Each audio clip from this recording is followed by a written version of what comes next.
Latest updates ఎప్పటికప్పుడు పొందడానికి big TV WhatsApp channel follow అవ్వండి. లింక్ డిస్క్రిప్షన్ లో ఉంది. Hello welcome to big TV. ప్రస్తుతం మనతో పాటు big boss season 8 contestant lady tiger Prerana garu ప్రస్తుతం మనతో పాటు ఉన్నారు. ఆమెను అడిగి తెలుసుకుందాం. హాయ్ ప్రేరణ గారు. I'm good. How you? Fine అండి. సో మీరు టాప్ 5 కంటెస్టెంట్లో ఉన్నారు, 4th వచ్చారు. సో ఎలా ఫీల్ అవుతున్నారు? నాకు చాలా సంతోషంగా ఉంది. I'm very happy. టాప్ 5కి రావాలంటే చాలా కష్టం. దానిలో అందరినీ అంటే అబ్బాయిలతో పోటీపడి అమ్మాయిలతో పోటీపడి టాప్ 4లోకి రావాలి అంటే అది చాలా కష్టం. నేను అది సాధించాను. So I'm very proud of my self. చాలా నా 100% ఇచ్చాను. అండ్ ఐ థింక్ అది జనాలకు కనిపించి వాళ్ళు నాకు సపోర్ట్ చేసి నేను ఆ స్థానానికి వాళ్ళే తీసుకొచ్చారు. సో చాలా హ్యాపీగా ఉంది. సో మీరు అయితే నేను అయితే అనుకున్నా మీరే విన్నర్ అవుతారని చెప్పి నేను రోజు ఓట్లు వేస్తూ మీకు. సో మీరేమనుకున్నారు? మీరు విన్నర్ అవుతారు అనుకున్నారు? డెఫినెట్లీ హోప్స్ అయితే ఉండే దట్ ఓకే ఇప్పుడు దాకా తెలుగు హిస్టరీ బిగ్ బాస్ హిస్టరీలో బిగ్ బాస్ తెలుగు హిస్టరీలో ఎప్పుడూ ఒక ఫీమేల్ విన్నర్ అవ్వలేదు. సో నేను ప్రతి చోటులో అంటే టాస్క్లో అయినా నామినేషన్లో అయినా ఇంటి పనిలో అయినా నా బెస్ట్ ఇచ్చాను. లైక్ 100% నాకు ఎంత అవుతుందో అంత మొత్తం నేను ఎంతున్నా అది మొత్తం ఇచ్చేసాను. సో మేబీ జనాలకు కూడా అది నచ్చి ఓకే ఈసారి ఒక అమ్మాయిని చేద్దాం, అది సపోర్ట్ చేస్తారేమో అనే హోప్స్ ఉండేది నాకు. సో అవుతాను అనుకున్నా, కాలేదు. బట్ అట్లీస్ట్ ఫైనలిస్ట్ అయ్యాను. సో దానిది కొంచెం సాటిస్ఫాక్షన్ ఉంది, బట్ బాధ కూడా ఉంది. మాకు కూడా అండి. సో తెలుగు ఆడియన్స్ ఓటేసి మిమ్మల్ని ఇంతవరకు 15 వీక్స్ వరకు తీసుకొచ్చారు. వాళ్ళకి ఏం చెప్పవచ్చు? ఈ జర్నీ ఎలాంటిదంటే ప్రతిదీ ఎంత చేసినా సర్వైవ్ అయ్యేది ఆడియన్స్ వల్లే. ఎంత చేసినా లోపల నేను ఆడేది లేకపోతే నేను బిహేవ్ చేసేది ఎంతున్నా బయట అది నచ్చలేదనుకోండి, లైక్ నేను బెస్ట్ ఇచ్చి యాక్చువల్లీ మంచిగా ఉన్నా ఆడియన్స్కి నేను నచ్చలేదంటే నేను ఉండను. సో నేను ఏం చేశానో వాళ్ళు యాక్సెప్ట్ చేసి నన్ను అక్కడ సపోర్ట్ చేసి పెట్టారు కాబట్టి నేను ఇప్పుడు దాకా వచ్చాను. ఇలాంటి ఇంటర్వ్యూస్ అంతా జరుగుతుందే వాళ్ళ వల్ల. చాలా ప్లేసెస్లో నేను బయటకు వచ్చాక లేకపోతే బిగ్ బాస్ హౌస్లో ఉన్నప్పుడు కూడా నేను ప్రతిసారి తెలుగు ప్రేక్షకులు అన్నా. కానీ నేను బయటకు వచ్చాక నాకు తెలిసింది బిగ్ బాస్ తెలుగు అనేది ఎంత రీచ్ ఉందంటే జస్ట్ తెలుగు ప్రేక్షకులే కాదు, నాకు ఆల్ ఓవర్ ఇండియా నుంచి సపోర్ట్ చేశారు. నేను మా తెలుగు వాళ్ళని కలవాలి అనేసి నేను మిమ్మల్ని ఇక్కడ కలుస్తా, హైదరాబాద్లో కలుస్తా, ఆంధ్రాలో కలుస్తా అని చెప్తూ ఉంటే మెసేజెస్ వస్తున్నాయి. బెంగళూరు నుంచి మేము సపోర్ట్ చేసాం, చెన్నై నుంచి మేము సపోర్ట్ చేసాం, లక్నో నుంచి చేసాం, లండన్ నుంచి చేసాం, యూఎస్ నుంచి చేసాం అనేసి. సో అక్కడ తెలుస్తుంది తెలుగు బిగ్ బాస్ది ఎంత రీచ్ ఉందో. వరల్డ్ వైడ్ జనాలు చూస్తున్నారు. అండ్ లాంగ్వేజ్ బ్యారియర్ లేకుండా ఇది తెలుగు షోవా, ఇది తెలుగు అమ్మాయా, అది ఏమి లేకుండా షో బాగుంది, చూద్దాం, ఇష్టం అయితే సపోర్ట్ చేసేద్దాం అనే రేంజ్లో ఉన్నారు అందరూ. సో ప్రతి ఒక్కరూ నాకు సపోర్ట్ చేసిన వాళ్ళందరికీ థ్యాంక్ యూ. ఎవరెవరు నాకు సపోర్ట్ చేయలేదో ఆ ఆపోజిట్ వేలో నాకు సపోర్ట్ చేస్తున్నట్టే. ఎందుకంటే ఎవరెవరు నేను చేయలేను అనుకున్నారో వాళ్ళకి నేను ప్రూవ్ చేయాలి. నేను బాగాలేదు అంటే లేదు, నేను వర్త్ ఉన్నా, విన్ అవ్వడానికి నేను వర్త్ ఉన్నా అని ప్రూవ్ చేసుకునే ఛాన్స్ ఇచ్చారు వాళ్ళు కూడా. సో అందరికీ థ్యాంక్ యూ. సో మళ్ళీ వైల్డ్ కార్డ్ వస్తే వెళ్తారా మరి? వైల్డ్ కార్డ్ వస్తే యాక్చువల్లీ స్పీకింగ్ నాకు బిగ్ బాస్ జర్నీ అనేది చాలా చాలా మంచి జర్నీ.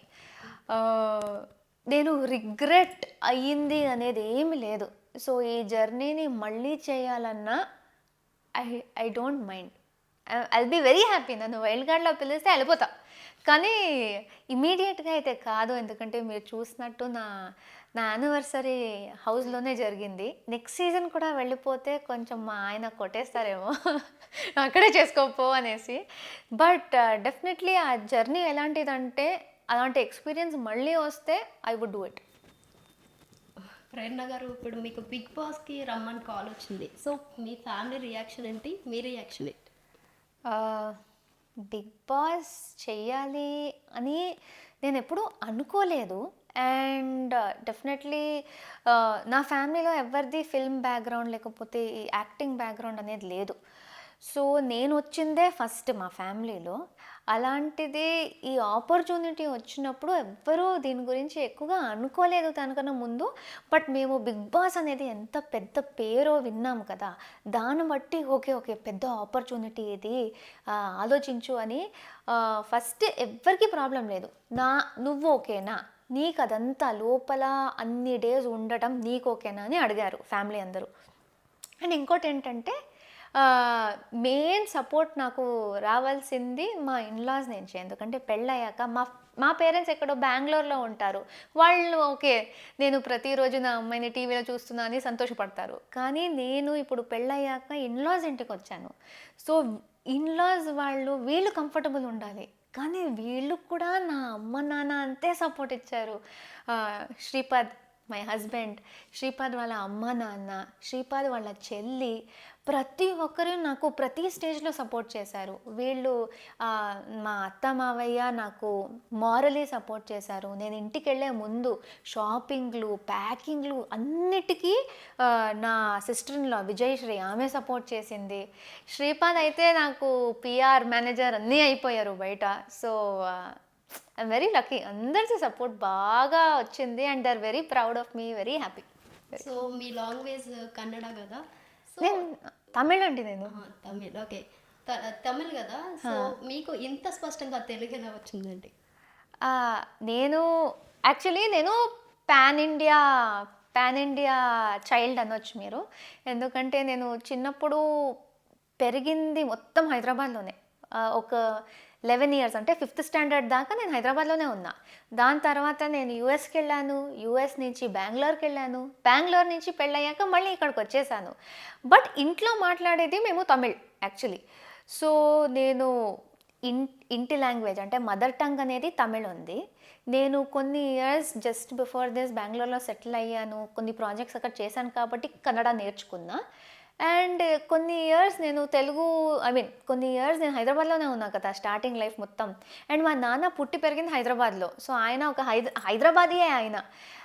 సో నేను కూడా చిన్నప్పటి నుంచి తెలుగునే చూశాను అండ్ తెలుగు మూవీసే చూశాను కాబట్టి నాకు కూడా లైఫ్ లాంగ్ తెలుగు అనేది చాలా ఇంపార్టెంట్. నేను యాక్ట్రెస్ అయినా నేను తెలుగు ఇండస్ట్రీలో యాక్ట్రెస్ అవ్వాలి అని ఫస్ట్ నుంచి అనుకునేదాన్ని. అండ్ ఇలా కలిసి వచ్చేసింది. సో యాక్టర్స్ అవ్వాలని ఏమైనా ఇంట్రెస్ట్ ఉందా, అవుతారా? నాకు యాక్చువల్లీ సినిమా అనేదే ఇంట్రెస్ట్ ఉంది. But I have to see, ఎందుకంటే ఆ ఆపర్చునిటీ నాకు రావాలి కదా. అట్లీస్ట్ ఈ బిగ్ బాస్లో చూడండి, నేను వేరే వేరే వేషాల్లో వచ్చాను, పిచ్చి పిచ్చిగా ఆడాను, ప్రతిదీ అన్నీ నవరసాలు అన్నీ చూపించేశాను. సో నేను బాగా యాక్ట్ చేయగలను, బాగా ఉండగలను, మీకు ఏ రోల్ కావాలంటే అలా ఉంటాను. So please directors, script writers, producers మీరందరూ నన్ను ఇక్కడ చూసేసి ఈ అమ్మాయి బాగుంది, మీకు హీరోయిన్ అవ్వాలని ఉంది అనేసి నాకు ప్రాజెక్ట్ ఇచ్చేస్తే నేను చేసుకుంటూ వెళ్ళిపోతాను. సో బిగ్ బాస్ హౌస్లో మిమ్మల్ని ఎవరైనా మోసం చేశారా, అంటే బ్యాక్ బిచ్చింగ్ అని? అమ్మో, మోసం అనేది చాలా పెద్ద వర్డ్. అంతేం జరగలేదు. అండ్ బ్యాక్ బిచ్చింగ్ అనేది కూడా పెద్దగా ఇప్పుడు ఏమవుతుందంటే ఆ షోలో ఎలా అంటే నా వెనక ఏమైనా జరుగుంటే అది మీకు తెలుస్తుంది కానీ నాకు తెలీదు. సో హౌస్లో ఉన్నప్పుడు అలాంటిది ఏమీ జరగలేదు. బయటికి వచ్చినంత కూడా నాకు తెలిసినంత మెయిన్గా ఎవ్వరూ అలా చేయలేదు. ఎందుకంటే లోపల ఉన్నప్పుడు అలా ఏమైనా చేస్తే ఆడియన్స్కి తెలిసిపోతుంది. ఎందుకంటే అక్కడ ఉన్న కెమెరాలు, మైక్లు అన్నీ క్యాప్చర్ చేస్తాయి. సో ఎవరు కొంచెం మరి ఓపెన్గానే మాట్లాడతారు కానీ మరీ ఇలా నెగిటివ్గా వెనక మాట్లాడుకోవాలి అలా ఎవరు మాట్లాడరు అక్కడ. ఒక్క ఇన్సిడెంట్ నా యష్మినితోనే అయింది. ఆమె వెళ్ళి నేను మెగా చీఫ్ టాస్క్లో ఆమె కోపం వచ్చింది, నేను చాలా గట్టి సంచాలకుగా ఉన్నా అనేసి. అప్పుడు ఆమె చెప్పింది, అనుకుంటా ఆమె నబీల్కి సపోర్ట్ చేయాలనుకుంటుంది, అందుకే పృథ్వీకి ఇవ్వలేదు అనేసి. అది నాకు తెలిసింది. బట్ అది నేను అర్థం చేసుకుంటా, ఎందుకంటే ఆమె కోపం వస్తే ఆమె కొంచెం పిచ్చిదైపోతుంది. సో అది నాకు తర్వాత తెలిసిందే. బట్ నాకు యష్మి ఎలా ఉంది అని తెలుసు కాబట్టి మేము మాట్లాడుకుని అది సార్ట్ చేసేసుకుందాం. అది జస్ట్ ఆ పాయింట్కి కోపంలో చెప్పింది, వేరే ఏమీ ఇలాంటిది నా వెనక మాట్లాడినట్టు అలా నాకు తెలీదు. మీకు తెలిస్తే మీరు చెప్పండి నాకు. ఇప్పుడు నిఖిల్ విన్ అయ్యారు కదా, సో మీరు ఎలా ఫీల్ అయ్యారు? సో మేము స్టార్టింగ్ నుంచే ఒకటి అనుకున్నాం, దట్ టోటలీ 15 వీక్స్ ఉంది కదా, 15 వీక్స్లో టోటల్ 15 వీక్స్ ఉన్నవాళ్ళు, అంటే బిఫోర్ వైల్డ్ కార్డ్స్ వచ్చే ముందే మేము అనుకున్నది ఏంటంటే టోటల్ మేము 5 వీక్స్ ఎక్స్ట్రా ఉన్నాం. అండ్ మీరు చూసుంటే తెలుస్తుంది, 5 వీక్స్ తర్వాత ఇప్పుడు అవినాష్, రోహిణి, తేజ వీళ్ళందరూ వచ్చారు కాబట్టి మొత్తం ఫన్ అయిపోయింది. కానీ ఆ first 5 weeks hard core extreme ఉండేది. ఫుడ్ ఇచ్చేవారు కాదు. నిఖిల్ అయితే రాగి జావా మీద బ్రతికేశాడు 2 వీక్స్. ఒక వీక్ మాకు రైస్ లేదు, ఒక వీక్ మాకు పాలు లేదు. సో చాలా కష్టం ఉండేది. సో ఎక్కడో ఒక చోట మేము ఎంత తర్వాత అందరూ రాయల్స్, వైల్డ్ కార్డ్స్ అందరూ వచ్చాక ఎంత కలిసిపోయినా అది మనసులో ఒకటి ఉండేది, మేము ఇంకొంచెం ఎక్స్ట్రా ఉన్నాము కదా, సో మాలో ఎవరికైనా వస్తే బాగుంటుంది అనేసి మేము అనుకున్నాం.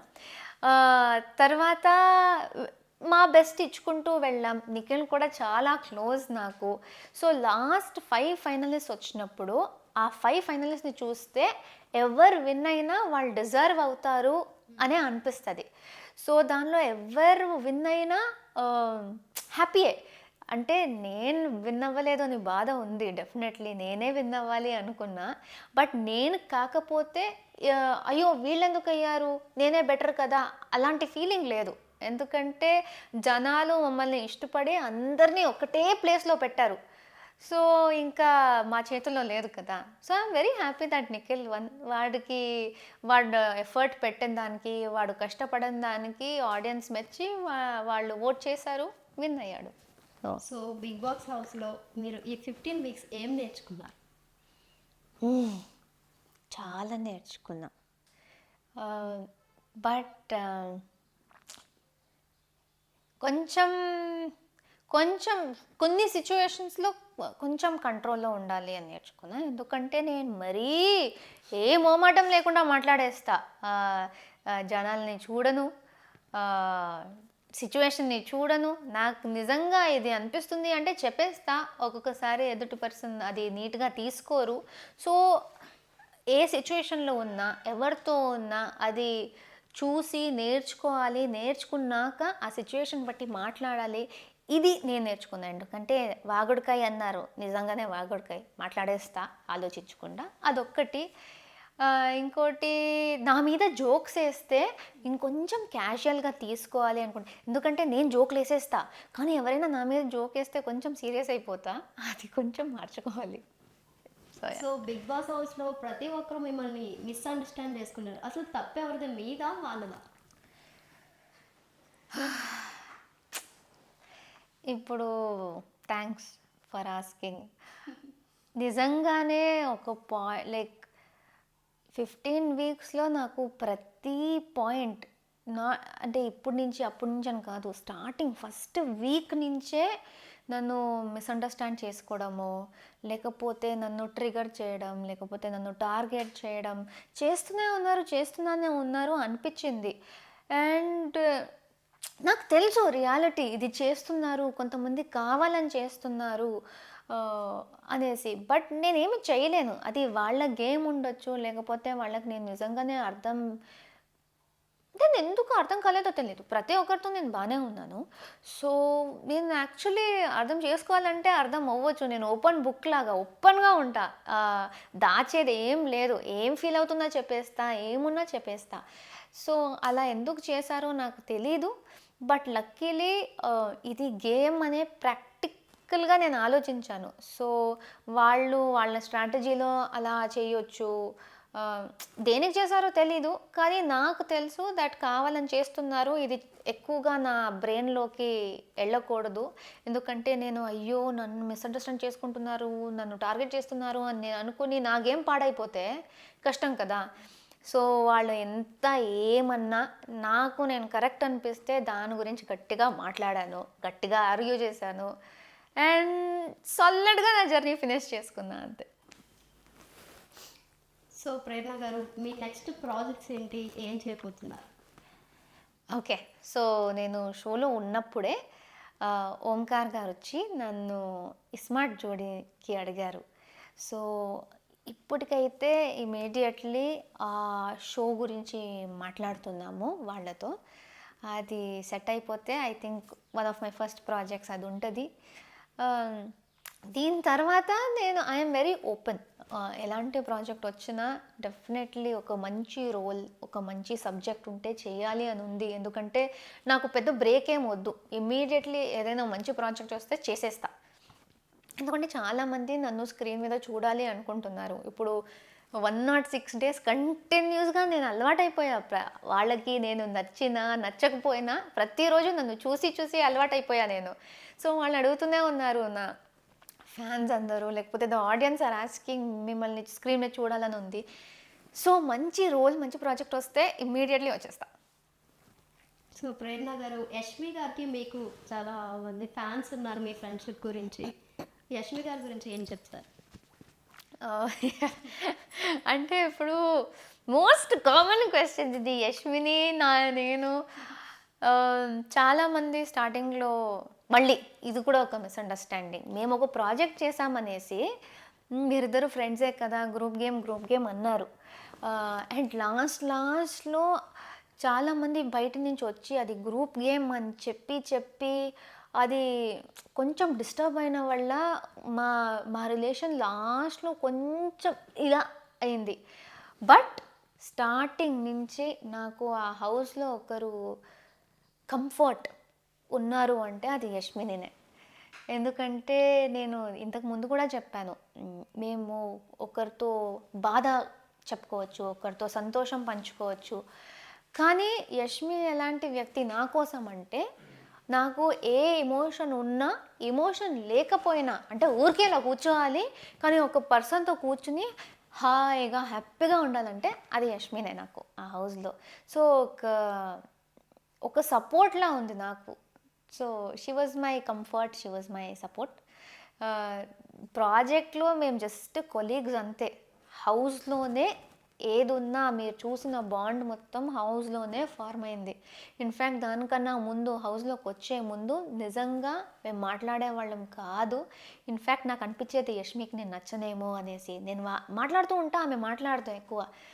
సో ఇరిటేట్ అవుతుందేమో నాతో, అలాంటి ఫీలింగ్ ఉండేది. హౌస్లోనే ఆ బాండ్ ఫార్మ్ అయింది అండ్ చాలా స్పెషల్ బాండ్. ఇప్పుడు నేను వచ్చి వీడియోస్ అంతా చూసుకుంటూ ఉంటే అదంతా గుర్తొస్తుంది. ఓ మై గాడ్, అంత స్పెషల్ జర్నీ అయింది మా ఇద్దరిది అనేసి చాలా సంతోషంగా ఉంది హౌస్లో అలాంటి బాండ్ దొరికినందుకు. సో చిన్నప్పటి నుంచి మీరు, అంటే బిగ్ బాస్ హౌస్లో చూసుకుంటే చాలా అల్లరిగా, హైపర్గా ఉండడం, అంటే చిన్నప్పటి నుంచి ఇంతేనా, లేకపోతే మీరు ఇంట్లో ఇలానే ఉంటారు?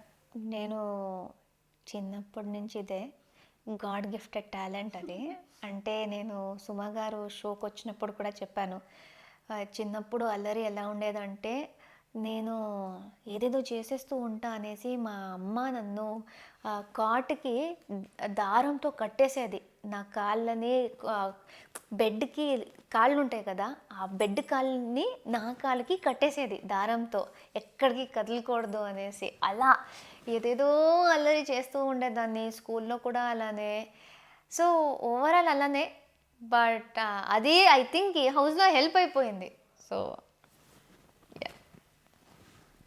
సో బిగ్ బాస్ హౌస్లో ఏదైనా కొన్ని సీన్స్ చూసి మీ హస్బెండ్ శ్రీపద్ గారు ఏమైనా సీరియస్ అయ్యారా?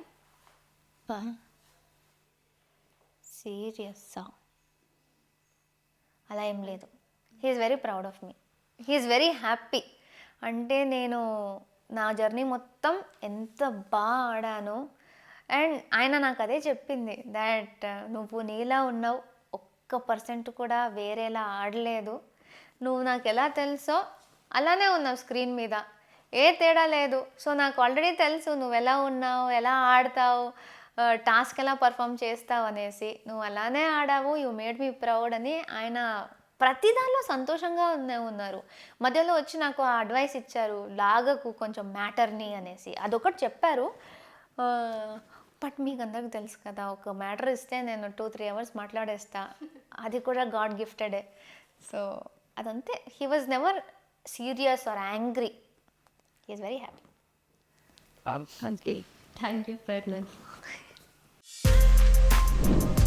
For more videos like this, subscribe Big TV channel.